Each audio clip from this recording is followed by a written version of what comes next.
Hey guys, Jack here, and today, finally, I can show you some real gameplay of The Division. Seems like it's been a lifetime since this game was announced, but here it is, beta starting very soon on the 28th of January. The full game is out on March the 8th. So what is The Division then? Well, based on the 3 hours I played yesterday on Xbox One, I think it's primarily an RPG with some very cool shooter mechanics that can be played from start to finish solo or with up to 3 other players in a group if you want to have more fun. The game is also releasing on PC and PS4 at the same time, just for your information. I did play the PC version, but I'm not allowed to talk about it just yet. Now, I have to say that there is some stuff like cutscenes and menus in the game that I'm not allowed to show you because they don't want to spoil anything. But there is a full-on story mode in this game with cutscenes, voice actors and characters. The game starts with an excellent intro that sets the scene, and then you're just thrown into this mid-crisis New York where someone naughty has made a virus and spread it via banknotes on Black Friday. It's the perfect plan. It kills a load of people, there's riots everywhere, the police disband, the bad people take advantage, everyone splits up into groups and the city just goes nuts. And that's where you come in, the players, as agents of The Division. You're self-supported tactical agents who have the president's backing to fix stuff. And when the game starts, you can pick how your character looks, male, female, different faces, hairstyles, accessories, beards, tattoos. This isn't like Fallout 4 or Dragon Age Inquisition character customization, but you get a few different options. And after that, you'll be in the game, and as I said, you can play the entire game solo if you want to. It looked to me like there were around 15 main campaign missions and more than double side missions. There's lots of content in the base game here from what I could tell. And as you complete missions, gain XP and loot, you'll find yourself upgrading your base of operations, which in this game is the massive New York post office. Think of it as the Citadel from Mass Effect. Inside, you'll be safe, you can talk to NPCs, get quests, you know the score. As well as this, you can upgrade your base of operations. It will change in its look as you do this. It's going to become cleaner, more organised.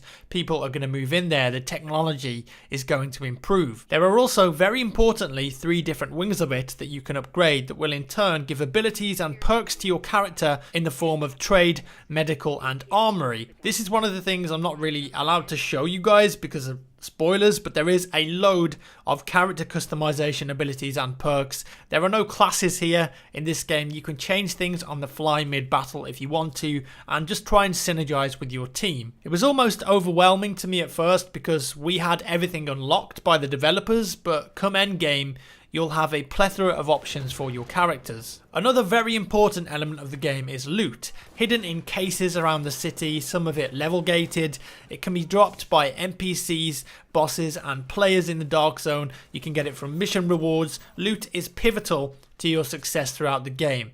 And this comes in the form of weapons and armor. In terms of weapons, it seems to me there are 6 classes here. Pistols, SMGs, assault rifles, LMGs, shotguns and sniper rifles. At any time you can have 2 primary weapons and 1 secondary weapon equipped, and you can also customize the guns too. You can add grips, skins, sights, suppressors, each with their own perks and advantages. There are also like 8 different types of grenades to use as well, consumables too, and also your special abilities on top like auto turrets, seeker mines, personal shields, etc., and all of these can have perks as well. The combat in this game felt great and satisfying to me. The shooting and cover systems were tight. There were opportunities in the level design to flank. You can suppress enemies with LMGs to keep their heads down. There are moving accuracy penalties. This is a proper shooter. The combat was just very fluid. You can easily pop abilities on the fly and communicate with your team. Some of the automatic weapons had quite a lot of recoil too. One of my major concerns with the game after I played it at E3 last year was just how spongy the enemies were.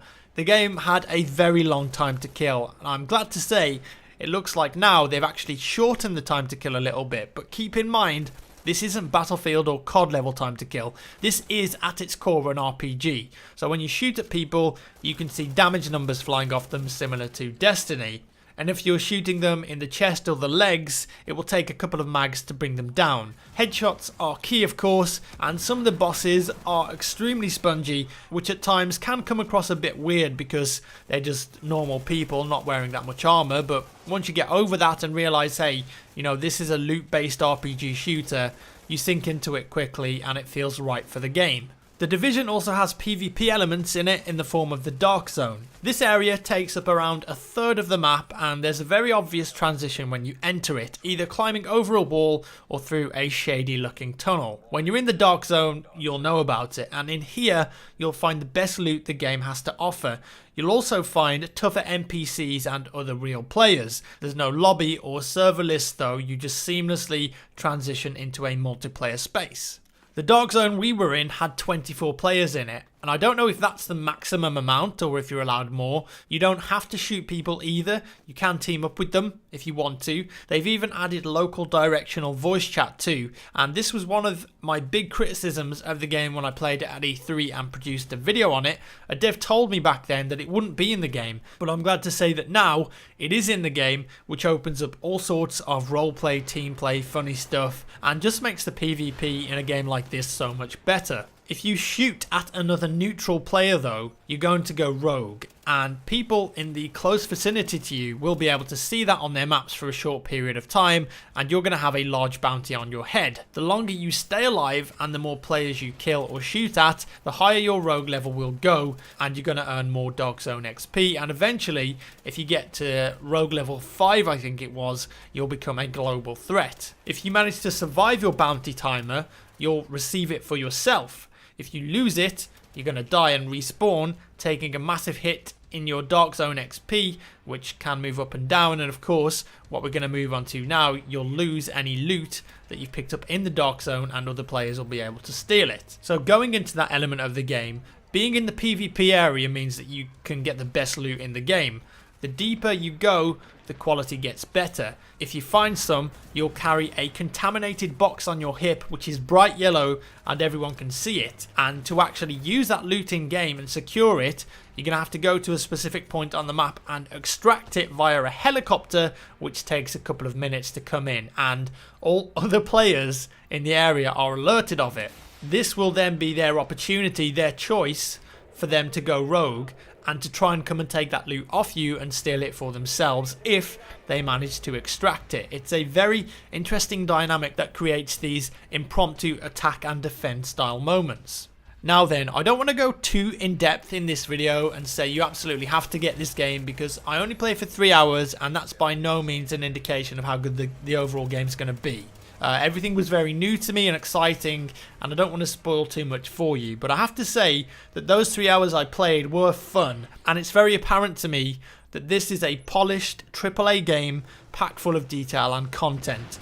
If you enjoy games like Mass Effect, Deus Ex and Destiny, you will love this. I had a blast playing it, and I can see myself sinking lots of hours into it when it releases in the PvE and PvP areas. One of the biggest concerns I have here though is with late game content.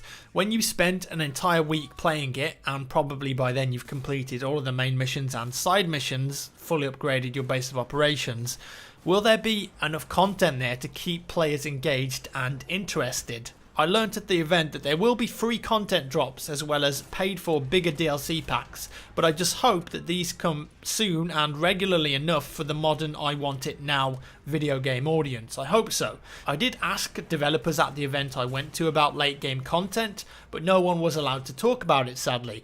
I'm sure all will be revealed very soon though when the game releases. Also, something else I noted, the Xbox One version looks good, no doubt. There's some really nice weather effects. It's definitely not native 1080p though, but it only runs at 30 FPS, and there were moments in combat where there was a lot of players on screen and explosions. You could definitely feel the FPS dropping below 30 FPS and chugging a little bit. I haven't tried the PS4 version, and as I said, I did try the PC version, and I can comment fully on that soon, so watch out for it, but I'm definitely going to be playing the game on PC when it launches. Overall, I was very impressed by The Division. I think it's going to be a great game, packed full of story, detail, choice, action, team play, secrets, and satisfying combat. And when it launches, providing the servers are stable and any bugs from the beta are fixed, I'm sure it'll be a big hit. Part of me still wishes the entire game was an open PvP and PvE area instead of just the dark zone when you're outside of missions, or maybe an opt-in for that option. I just think it would have been really cool to bump into groups of players wherever in the city, or even to defend your base of operations from a group of players attacking it. But I do understand why the developers have chosen the dark zone only route for PvP. Oh, and one last thing in before there's an Easter egg if you manage to close all of the car doors in the game. And that's all for today, guys. Let me